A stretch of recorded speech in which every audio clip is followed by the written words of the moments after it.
আসসালামু আলাইকুম। আলহামদুলিল্লাহ রাব্বিল আলামিন।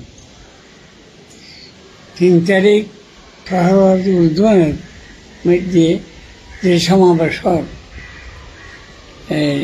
নারী নীতিমালা বাতিল সম্পর্কে আল্লাহ রসুল উপর পূর্ণ আস্থার বিশ্বাস পুনর্বহাল দাবিতে যে সমাবেশর এই সমাবেশে সমস্ত মুসলমান ভাইকে আমি অনুরোধ করতেছি সবাই সমাবেশে অংশগ্রহণ করিবেন।